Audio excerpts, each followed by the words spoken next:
메마른 땅을 종일 걸어가도 나 피곤치 아니하며 저 위험한 곳 내가 이를 때면 큰 바위에 숨기시고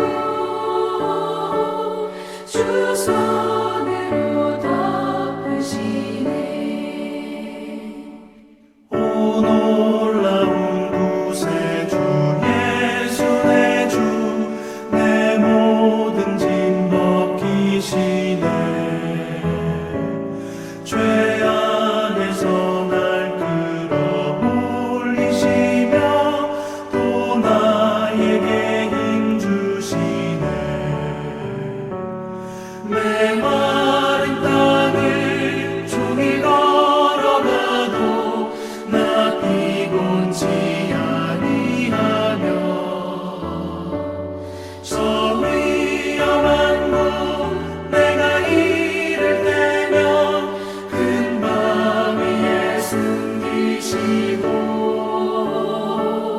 주 손으로 덮으시네. 바로의 말과 병거와 마병이 함께 바다에 들어가매 여호와께서 바닷물을 그들 위에 되돌려 흐르게 하셨으나 이스라엘 자손은 바다 가운데서 마른 땅으로 지나간지라. 아멘. 오늘 말씀을 가지고 날 사랑하시는 하나님의 사랑이란 주제와 제목으로 주의 마음을 같이 나누기를 원합니다. 하나님의 사랑을 말하면 왠지 마음이 뭉클하고 그런 기분이 좋고 따뜻해지잖아요. 여러분도 그렇지요? 살면서 하나님의 사랑을 체험한, 특별한 하나님의 사랑을 체험한 경험이 몇 번 있습니다. 여러분도 아마 있을 겁니다. 기억나는 것 중에 하나가 아마 제가 군대 신병교육대에 있었을 겁니다.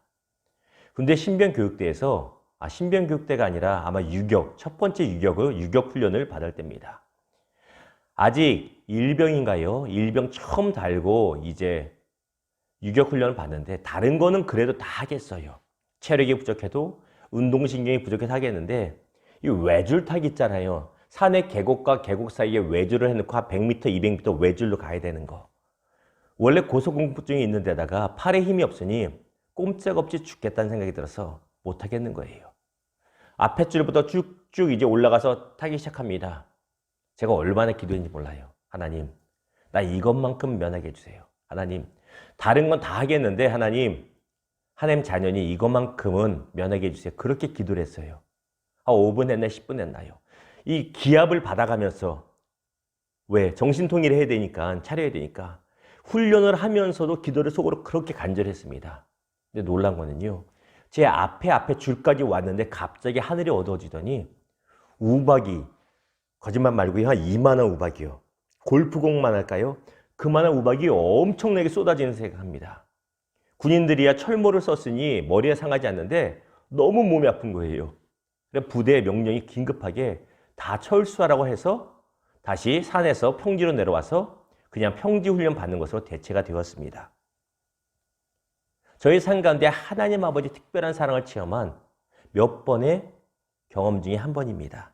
하나님은요, 동일한 상황에서 똑같이 유격 훈련 받는데 당신의 사랑한 자녀의 간절한 외침을 외면하지 않으시는 사랑의 하나님 되신다는 것입니다. 오늘 하루 이 하나님의 놀라운 사랑 체험할 수 있기를 주님의 이름으로 축원합니다. 오늘 하루 우리 마음이 답답할 수 있습니다. 불안할 수 있습니다. 왠지 무겁게 시작할 수 있습니다. 그럼에도 불구하고 하나님의 사랑 가운데 회복될 수 있는 날 되기를 그렇게 될 줄로 믿습니다. 자, 오늘 본문의 배경이 이렇습니다. 하나님의 놀라운 은혜 가운데 홍해를 이제 건넜습니다. 건너고 나서 모세와 또 이스라엘 백성들이 소고치고 탬버린 치고 북치며 하나님을 찬양하는 것이 바로 오늘 출애굽기 15장 전체의 내용입니다. 네, 오늘 19절 보십시오. 바로의 말과 병과 마병이 함께 바다에 들어가매. 홍해 바다를 이스라엘 사람들이 건널 때는 홍해가 갈라져서 마른 땅을 건넜습니다. 그런데 뒤따라 추격해오던 바로와 그의 병거들이 바다로 뛰어나오자 벽처럼 서 있던 홍해 바다가 다시 무너져서 바닷물이 그들을 덮쳐 수장시켜 버립니다. 장소가 다른 것이 아니죠. 바로와 바로의 병거는 바닷속에 잠겼는데 뒷구절 보십시오. 이스라엘 자손은 바다 가운데서 마른 땅으로 지나간지라. 장소가 다른 것이 아니에요. 같은 홍해라고 하는 똑같은 장소입니다. 홍해 바다의 이쪽과 저쪽도 아닙니다. 같은 홍해 바다인데 하나님인 자녀는 하나님께서 특별히 보호하셔서 머리카락 하나 상하지 않도록 보호해 주시고 축복하셨다는 것입니다. 이것이 얼마나 놀라운 당신의 자녀를 향한 하나님의 사랑인지 모릅니다.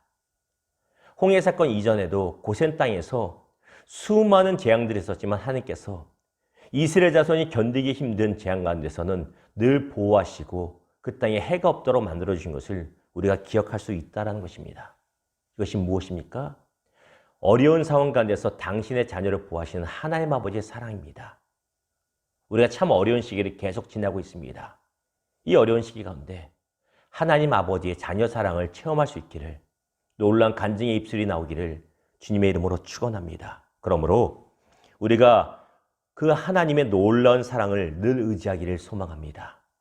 또한 하나님의 그 사랑 가운데 늘 거할 수 있기를 소망합니다. 마지막으로 이 하나님의 놀라운 사랑을 늘 찬양하는 입술 되기를 소망합니다. 다 표현 못해도 나 찬양하리라. 다 알지 못해도 나 찬양하리라. 이 찬양이 있잖아요. 나를 향한 당신의 아들 된, 당신의 딸 된 나를 향한 하나님 아버지의 큰 사랑을 늘 찬양하고 그 안에 거하고 사랑을 누리는 저와 여러분 되기를 주님의 이름으로 축원합니다. 말씀을 맺겠습니다. 로마서 8장 39절에 우리에게 이렇게 말합니다. 높음이나 깊음이나 다른 어떤 피조물이라도 우리를 우리 주 그리스도 예수 안에 있는 하나님의 사랑에서 끊을 수 없으리라. 다시 한번 읽습니다. 같이 읽습니다. 시작. 높음이나 깊음이나 다른 어떤 피조물이라도 우리를 우리 주 그리스도 예수 안에 있는 하나님의 사랑에서 끊을 수 없으리라. 아멘. 하나님의 사랑 안에서 우리를 끊을 것은 아무것도 없습니다. 기억하십시오. 이스라엘 백성이 의로워서 그들을 구원한 것이 아니라고 신명기는 분명히 말하고 있습니다. 하나님께서요, 모세를 통해서 이스라엘 백성에게 분명히 찝어 말씀하세요. 내가 너희를 선택한 것이 너희가 이방인보다 뛰어나서도 아니고 내가 너희를 보호하고 이방인들을 멸하는 것도 너희가 이방인보다 낫기 때문이 아니라고 말합니다. 그럼 이유가 무엇이에요? 하나님 아버지의 전적인 사랑 때문입니다. 저나 여러분이 세상 사람과 주변 사람보다 허물이 많을 수 있습니다. 그럼에도 하나님의 아들과 딸이기 때문에 사랑받는 것입니다. 이 놀라운 사랑에 확신을 가지시고 담대하게 하루 시작하시기를 주님의 이름으로 축원합니다. 기도.